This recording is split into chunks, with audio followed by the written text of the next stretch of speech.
हरे कृष्णा। सभी भक्तजनों को मेरा सादर प्रणाम।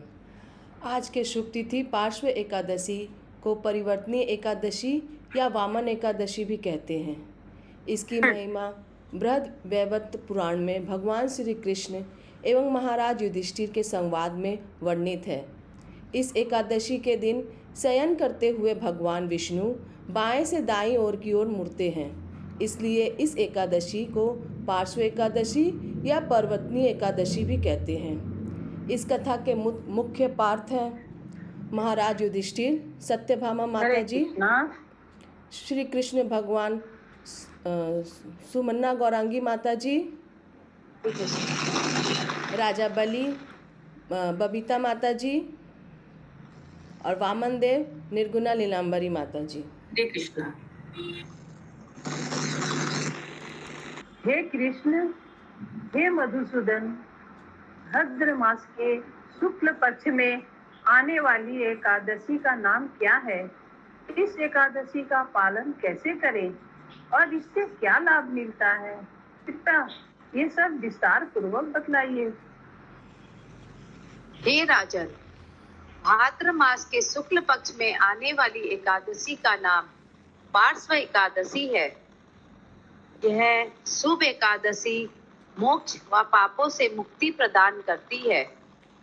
यह एकादशी जयंती एकादशी भी कहलाती है, जो इस दिन भगवान वामन देव की भक्ति भाव से उपासना करता है, वह तीनों लोकों में पूजा जाता है।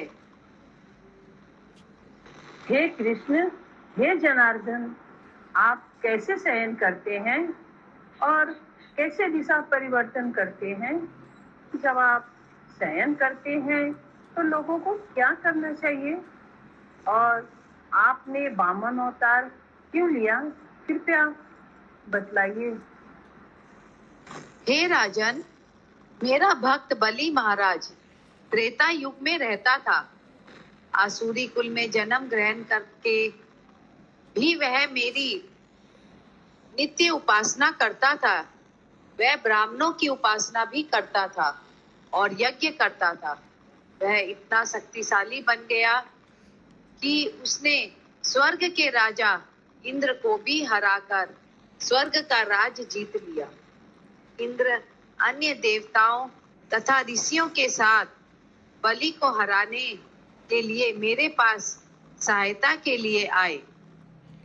भगवान श्री कृष्ण इंद्र को उसका सिंहासन वापस देने के लिए वामन का वेश धारण किया और एक छोटे ब्रह्मचारी के वेश में राजा बलि के यज्ञ स्थल पर पहुंचे। हे ब्राह्मणों, मैं आपका हार्दिक स्वागत करता हूँ और आपको सदा नमस्कार करता हूँ। कृपया बताइए कि मैं आपके लिए क्या कर सकता हूँ। हे प्रभु, आप कृपा करके हमारे घर पधारे हैं, अतः मेरे पूर्वज तृप्त हो गए। हम किस यज्ञ को कर रहे हैं वह आपकी उपस्थिति में अब पूरा हो गया। हे राजन, तुम सचमुच महान हो। मैं जानता हूँ कि आज तक तुम्हारे परिवार में कोई ऐसा व्यक्ति नहीं जन्मा जो संकीर्ण मन वाला या कंजूस हो। किसी ने ना तो ब्राह्मणों को दान देने से मना किया है, ना ही दान देने का वचन देकर कोई उसे पूरा करने से विमुख हुआ है। हे प्रभु, ऐसा प्रतीत होता है कि आप मुझसे कुछ मांगने आए हैं। ऐसा आप जो भी चाहें मुझसे ले सकते हैं। हे परम पूज्य, आप गाय, सोना, सज्जित घर, स्वादिष्ट भोजन, घोड़े, हाथी या जो भी इच्छा हो मुझसे ले सकते हैं। हे दैत्यराज, ऐसे कुलीन एवं मुक्त हस्त दान देने वाले आपसे मैं अपने पैरों के माप की केवल 3 पद भूमि की याचना करता हूँ। हे ब्राह्मणों, जो भी एक बार कुछ मांगने के लिए मेरे पास आता है उसे अन्य कुछ भी मांगने की आवश्यकता नहीं रहती। अतएव मैं आपको 3 पग भूमि दान में देता हूँ। इस प्रकार भगवान वामन देव ने 3 भग भूमि दान में पाकर उन्होंने अपना शरीर का विस्तार किया। पहले पग में 7 निम्न लोकों को नाप लिया, दूसरे पग में उन्होंने समस्त लोकों व आकाश को नाप लिया। तब वामन देव ने अपना तीसरा पग रखने का स्थान मांगा। हे परमेश्वर, हे सभी देवताओं के परम पूज्य, यदि आप सोचते हैं कि मेरा वचन झूठा हो गया है तो मैं उसे सत्य बनाने के लिए अवश्य ही भूल सुधार दूंगा। मैं अपने वचन को झूठा नहीं होने दे सकता। आप कृपा करके अपना तीसरा कमल रूपी चरण मेरे सिर पर रखें। इस प्रकार बलि महाराज की विनिम्रता से प्रसन्न होकर वामन देव उन्हें वर दिया। हे बलि, तुमने दान और भक्ति में महान उदाहरण प्रस्तुत किया है।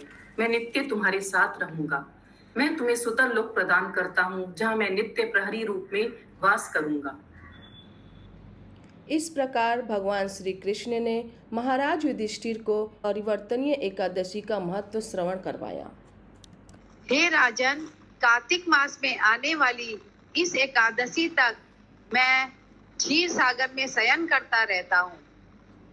इस दिन मैं शयन करते हुए दिशा परिवर्तन करता हूँ। परिवर्तनीय एकादशी के दिन भगवान वामन देव की उपासना करनी चाहिए और रात्रि के समय जागरण करना चाहिए। जो भी इस शक्तिशाली एकादशी का व्रत करता है वह निश्चित रूप से भगवान के परम धाम को प्राप्त करता है। हरे कृष्णा हरे कृष्णा हरे कृष्णा कृष्णा कृष्णा हरे हरे हरे हरे राम राम हरे हरे हरे। वेरी नाइस, बहुत बढ़िया।